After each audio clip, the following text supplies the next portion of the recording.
नमस्कार दोस्तों, आज की इस वीडियो के अंदर हम बात करने वाले हैं बैंकिंग एग्जाम के लिए बेस्ट मॉक कौन से हैं, कौन से मॉक एग्जाम रिलेवेंट है, कौन से प्रैक्टिस के लिए अच्छे, इसके बारे में हम बात करेंगे। वैसे तो बहुत सारे मॉक है, पर उनमें से कुछ ही मॉक अच्छे हैं जो हमारी प्रैक्टिस के लिए बढ़िया है, जो एग्जाम रिलेवेंट होते हैं। तो आज हम इसी पे बात करेंगे। सबसे पहले हम देखेंगे कि हमारे लिए कौन सा मॉक बेस्ट रहेगा, हम किन बातों का ध्यान रखें मॉक लेने में। तो सबसे पहले तो मॉक एग्जाम रिलेवेंट होना चाहिए कि हम आरआरबी पीओ का एग्जाम दे रहे हैं, तो एक मॉक ऐसा ज़रूर होना चाहिए जिसमें आरआरबी पीओ में जो क्वेश्चन जिस हिसाब से पेपर में बनते हैं वही क्वेश्चन हो। दूसरा है प्रैक्टिस, हमें अच्छे क्वेश्चन की प्रैक्टिस की जरूरत होती है, उसके लिए हमें प्रैक्टिस के लिए एक मॉक हार्ड खरीदना ही चाहिए। और मॉडरेट पर डिफिकल्ट का कॉम्बिनेशन रखें, क्योंकि आजकल ऐसा हो गया कि कई शिफ्ट ऐसी है जो एकदम हार्ड आती है, जिनमें नॉर्मलाइजेशन होता है, कई शिफ्ट होती है जो एकदम इजी आती है। तो अगर आपने मॉक डिफिकल्ट और इजी दोनों दिए होंगे तो आपको दोनों की शिफ्ट में भी दिक्कत नहीं आएगी, क्योंकि अगर इजी दी है तो आपकी स्पीड बूस्ट हुई होगी, एग्जाम में इजी आया तो आपकी स्पीड अच्छी होगी। अगर आपने डिफिकल्ट दी है तो एग्जाम में अगर आपके डिफिकल्ट आए तो आप उस मॉक को देख के जैसे घबराओगे, मॉक क्या online live test live paper को देख के घबराओगे नहीं, क्योंकि आपसे पहले से ही डिफिकल्ट मॉक में क्वेश्चन सॉल्व कर रखे हैं। ठीक है। इसके बाद बात करेंगे मैंने कौन से मॉक टेस्ट लिए। तो सबसे पहले मैं बता दूं, शुरुआत मैंने टेक्स्ट बुक से की थी, यहीं से मेरी शुरुआत हुई थी। सबसे पहले जब आप स्टार्टिंग करें तो मेरे हिसाब से आज के टाइम में टेक्स्ट बुक ही सबसे बढ़िया। अब तो इसका लेवल बढ़िया हो गया, पिछले साल तक इसका मतलब एग्जाम रिलेवेंट लेवल था, अब थोड़े से अच्छे क्वेश्चन भी आ रहे हैं। उसके बाद मैंने स्मार्ट कीड़ा का भी लिया। स्मार्ट कीड़ा प्री मेंस के लिए दोनों के लिए बेस्ट है, प्लस इसकी मुझे स्मार्ट कीड़ा की हिंदी बेस्ट लगी। अब इस बार आरआरबी पी और कलर दोनों में जो हिंदी आई थी वो लगभग मेरे को लग रहा है मेरे हिसाब से स्मार्ट कीड़ा के मॉक में थी उसी हिसाब से आई थी, और मेरे हिंदी में स्कोर अच्छे आए थे। प्रैक्टिस मॉक प्रीलिम्स के लिए बेस्ट है। इसका क्वांट सेक्शन तो मेरे को बहुत ईजी लगा, रीजनिंग ठीक है प्रैक्टिस के लिए। उसके बाद मैंने गाइडली का भी लिया। ये गाइडली आप मैथ्स की प्रैक्टिस के लिए ले सकते हैं, मैथ्स के लिए सिर्फ मुझे लगता है गाइडली रिलेवेंट है। इसके बाद आते हैं बिगनर के लिए। बिगनर के लिए मेरे हिसाब से एक ही मॉक टेस्ट है जो सबसे बेस्ट है। टेक्स्ट बुक का अगर आपने स्टार्टिंग की है प्रिपरेशन, आपका भी अभी सिलेबस पूरा हुआ है और आप प्रीलिम्स के मॉक देना चाहते हैं, इसके अलावा आप टॉपिक टेस्ट हो गया या सेक्शनल टेस्ट हो गया वो देना चाहते हैं, तो आपके लिए एग्जाम ये जो टेक्स्ट बुक का है मॉक टेस्ट है ये बढ़िया है। इस समय टेक्स्ट बुक का मॉक एक तो सस्ता है, एक साल का आपको मेरे को लग रहा है 500 400 500 600 के बीच में मिल जाएगा। अगर कोई ऑफर चल रहा है तो 400 450 तक मिलता है। टेक्स्ट बुक की सबसे खास बात है कि अगर आपने स्टार्टिंग अभी अभी पेपर जो आपने सिलेबस कवर किया है, आपकी ज़्यादा प्रैक्टिस नहीं है, तो टेक्स्ट बुक के मॉक आपको इसमें आपको सेक्शनल और टॉपिक टेस्ट मिल जाएंगे। आप स्टार्टिंग टॉपिक वाइज टेस्ट से कीजिए, उसके बाद आप सेक्शनल पे जाइए और उसके बाद प्रीलिम्स मेंस, इसमें बहुत टेस्ट मिल जाएंगे। ठीक है। दूसरा इसमें यह नहीं है कि आपने स्टार्टिंग की और आपका कॉन्फिडेंस एकदम डाउन हो गया क्योंकि एग्जाम रिलेवेंट है। दूसरा ये पॉकेट फ्रेंडली है। हर एस्पिरेंट के पास टेक्स्ट बुक मेरे हिसाब से होता ही है और होना भी चाहिए टेक्स्ट बुक। इसमें आप टॉपिक टेस्ट दे सकते हैं स्टार्टिंग, उसके बाद सेक्शनल दे सकते हैं, प्रीलिम्स बाद जा सकते हैं, मेंस के सारे मॉक टेस्ट एक ही सब्सक्रिप्शन में मिल जाते हैं। बहुत कुछ मिलता है इसमें आपसे, मेरे को लग रहा है एग्जाम तक आपसे सारे लगाएंगे। दूसरा कॉन्फिडेंस बूस्ट होता है। अगर स्टार्टिंग आपने यहाँ से की है तो आपके स्कोर ठीक आएंगे। ऐसे नहीं है कि बिल्कुल ही 10 नंबर आ रहे हैं, 20 नंबर आ रहे हैं, 25, आपके ठीक स्कोर आएगा। एग्जाम जिस हिसाब एग्जाम आरआरबी कलर का था उसके हिसाब से स्कोर ठीक आएगा, अगर एसबीआई पीओ का था उसके हिसाब से। ठीक है। इसमें बहुत प्रैक्टिस कर सकते हैं, स्टार्टिंग में प्रैक्टिस के लिए ये बेस्ट है। बहुत अच्छा है। टेक्स्ट बुक जरूर लेना चाहिए, हर स्टूडेंट को लेना चाहिए। पिछले से पिछले साल तक इसका पेपर थोड़ा, इसके मॉक टेस्ट है वो थोड़े मतलब ज़्यादा हार्ड नहीं आते थे। इस बार अच्छा एग्ज़ाम रिलेवेंट है, या एग्ज़ाम से एग्ज़ाम 20 है तो इस टेक्स्ट बुक में 21 है या 19 है, इतना ही मिलेगा आपको, ज़्यादा फर्क नहीं मिलेगा। इसके बाद हम बात करते हैं जो मैंने यूज़ किया है स्मार्ट कीड़ा। स्मार्ट कीड़ा मेरे को बहुत अच्छा लगा, और प्रैक्टिस मॉक भी स्मार्ट कीड़ा। प्रैक्टिस मॉक अगर आप रिपीटेड हैं, आपकी अच्छी तैयारी है पहले से, तो आपके लिए बढ़िया है। दोनों में से कोई एक ले सकते हैं क्योंकि ये थोड़े महंगे पड़ते हैं। प्रीलिम्स में अच्छे क्वेश्चन के लिए ये प्रैक्टिस मॉक बेस्ट है, और स्मार्ट कीड़ा तो दोनों के लिए बेस्ट है। इसमें आप कॉम्बिनेशन बना सकते हैं, जैसे कि आपके पास एक मॉक इजी होना चाहिए, एक हार्ड होना चाहिए। ऐसे नहीं हो कि आपने इजी मॉक दोनों उठा लिए, दोनों दोनों अड्डा टेक्स्ट बुक का उठा लिया, ऐसे नहीं। दोनों हार्ड भी नहीं होना चाहिए, हार्ड आप पे डिपेंड करता है आपने प्रैक्टिस कितनी करनी है। टेक्स्ट बुक और स्मार्ट कीड़ा का आप कॉम्बिनेशन बना सकते हैं। मेरे हिसाब से ये कॉम्बिनेशन बेस्ट रहेगा आपके लिए, क्योंकि टेक्स्ट बुक में आपने को मॉडरेट टाइप के क्वेश्चन मिलेंगे और इजी मिल जाएंगे, और स्मार्ट कीड़ा में आपको हार्ड मिल जाएंगे। इनको आप पेपर जैसे आपने मॉक लगाया कोई मेंस का, उसमें अटैम्प्ट हुए हुए, उसके बाद सबमिट होने के बाद आप जब एनालिसिस करते हो उस टाइम इसके क्वेश्चन को दोबारा से करोगे तो ये आपको बहुत अच्छी प्रैक्टिस करने का देगा। ये प्रीलिम्स और मेंस दोनों में बहुत बेस्ट रहेगा। इसके बाद टेक्स्ट बुक और प्रैक्टिस मॉक का भी बना सकते हो। मैंने ये सारे मॉक यूज किए, मैं आपको दिखा दूंगा वीडियो के अंदर कि मैंने कौन से मॉक लगाए हैं। मैंने आरआरबी पीओ और क्लर्क दो ही एग्जाम टारगेट किए थे मैंने, तो उसमें सारे मॉक लगाए मैंने। टेक्स्ट बुक के सारे लगा दिए लगभग। मैंने आरआरबी पीओ के प्रीलिम्स के लगा दिए थे, 91 मॉक लगाए थे, और मेंस के लगाए थे 20 से 30 मॉक, और उसके अलावा मेरे को लग रहा है लाइव थे वो लगते हैं।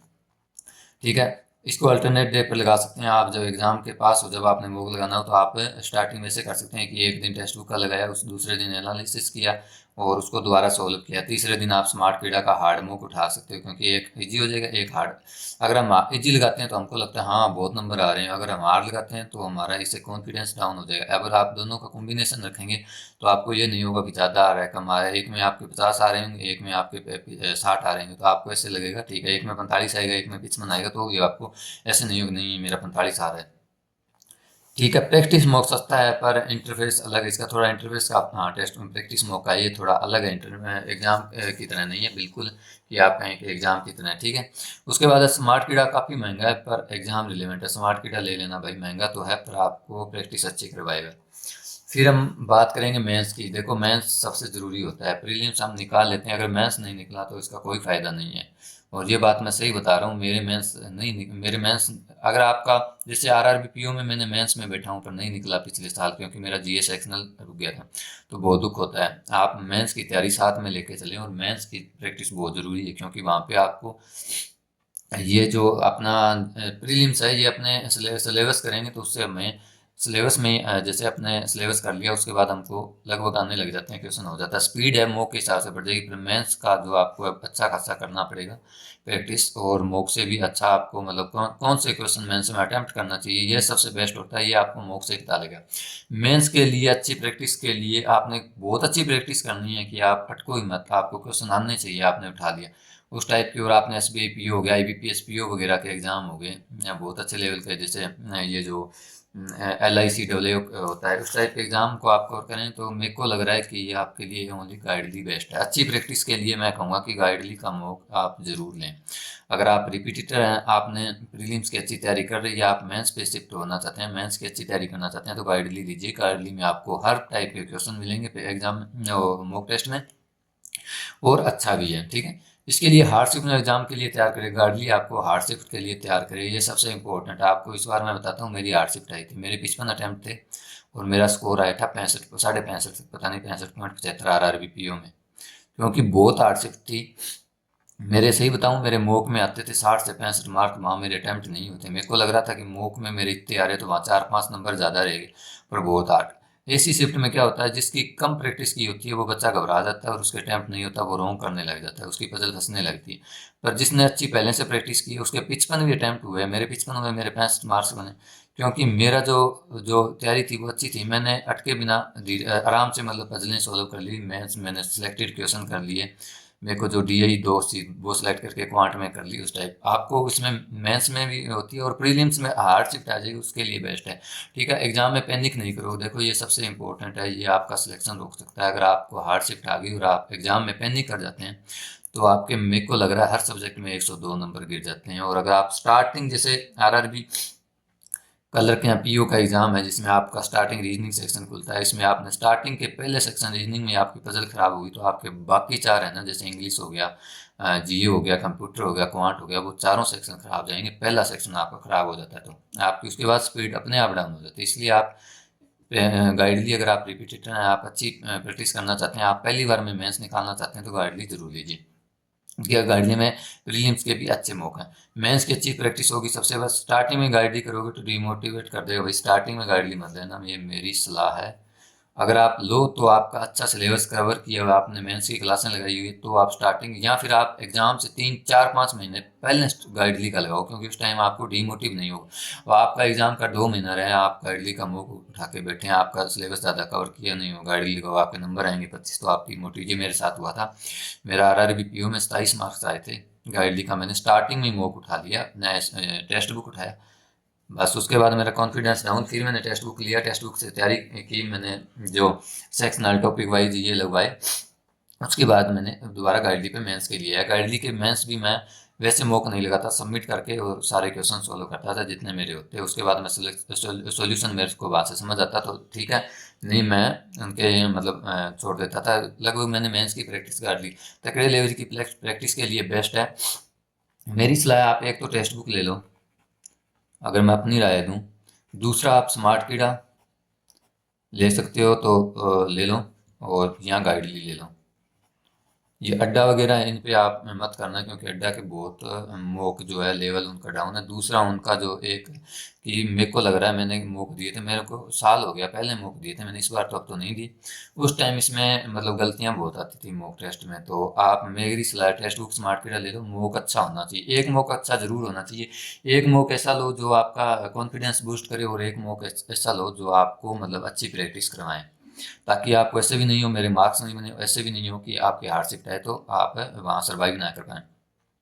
तो दोस्तों ये वीडियो कैसी लगी? अगर वीडियो अच्छी लगी तो वीडियो को लाइक ज़रूर करें और चैनल को सब्सक्राइब करना ना भूलें। और आपको मैं बता दूं कि मेरे आरआरबी पीओ प्री मेंस और निकले हैं, इंटरव्यू भी दिया है मैंने आरआरबी पीओ का, कलर का मेरा प्री मेंस में मैं रिजर्व लिस्ट में हूँ, शायद हो जाएगा। तो मैं आपको ये गाइड दी है, अगर चैनल अच्छा लगे तो सब्सक्राइब ज़रूर करें। मिलते हैं एक नई वीडियो के साथ।